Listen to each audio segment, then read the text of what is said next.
John chapter 7. After this, Jesus went around in Galilee. He did not want to go about in Judea because the Jewish leaders there were looking for a way to kill him. But when the Jewish festival of Tabernacles was near, Jesus' brothers said to him, "Leave Galilee and go to Judea, so that your disciples there may see the work you do. No one who wants to become a public figure acts in secret. Since you are doing these things, show yourself to the world." For even his own brothers did not believe in him. Therefore Jesus told them, "My time is not yet here. For you any time will do. The world cannot hate you, but it hates me because I testify that its works are evil. You go to the festival. I am not going up to this festival, because my time has not yet fully come." After he had said this, he stayed in Galilee.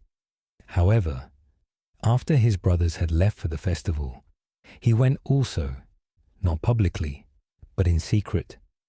Now at the festival, the Jewish leaders were watching for Jesus and asking, "Where is he?" Among the crowds, there was widespread whispering about him. Some said, "He is a good man." Others replied, "No, he deceives the people." But no one would say anything publicly about him for fear of the leaders. Not until halfway through the festival did Jesus go up to the temple courts and begin to teach. The Jews there were amazed and asked, "How did this man get such learning without having been taught?" Jesus answered, "My teaching is not my own. It comes from the one who sent me. Anyone who chooses to do the will of God will find out whether my teaching comes from God or whether I speak on my own. Whoever speaks on their own does so to gain personal glory, but he who seeks the glory of the one who sent him is a man of truth. There is nothing false about him. Has not Moses given you the law? Yet not one of you keeps the law. Why are you trying to kill me?" "You are demon-possessed," the crowd answered. "Who is trying to kill you?" Jesus said to them, "I did one miracle, and you are all amazed.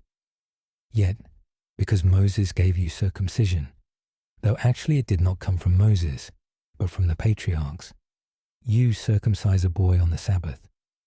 Now, if a boy can be circumcised on the Sabbath, so that the law of Moses may not be broken, why are you angry with me for healing a man's whole body on the Sabbath? Stop judging by mere appearances, but instead judge correctly." At that point, some of the people of Jerusalem began to ask, "Isn't this the man they are trying to kill? Here he is, speaking publicly, and they are not saying a word to him. Have the authorities really concluded that he is the Messiah? But we know where this man is from. When the Messiah comes, no one will know where he is from." Then Jesus, still teaching in the temple courts, cried out, "Yes, you know me, and you know where I am from. I am not here on my own authority, but he who sent me is true. You do not know him, but I know him because I am from him, and he sent me." At this they tried to seize him, but no one laid a hand on him, because his hour had not yet come. Still, many in the crowd believed in him. They said, "When the Messiah comes, will he perform more signs than this man?" The Pharisees heard the crowd whispering such things about him. Then the chief priests and the Pharisees sent temple guards to arrest him. Jesus said, "I am with you for only a short time, and then I am going to the one who sent me. You will look for me, but you will not find me, and where I am, you cannot come." The Jews said to one another, "Where does this man intend to go that we cannot find him? Will he go where our people live scattered among the Greeks and teach the Greeks? What did he mean when he said, 'You will look for me, but you will not find me, and where I am you cannot come'?" On the last and greatest day of the festival, Jesus stood and said in a loud voice, "Let anyone who is thirsty come to me and drink. Whoever believes in me, as Scripture has said, rivers of living water will flow from within them. By this he meant the Spirit, whom those who believed in him were later to receive.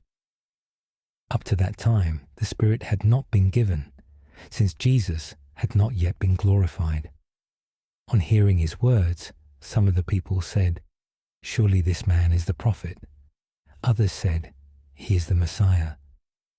Still others asked, "How can the Messiah come from Galilee? Does not Scripture say that the Messiah will come from David's descendants and from Bethlehem, the town where David lived?" Thus the people were divided because of Jesus. Some wanted to seize him, but no one laid a hand on him.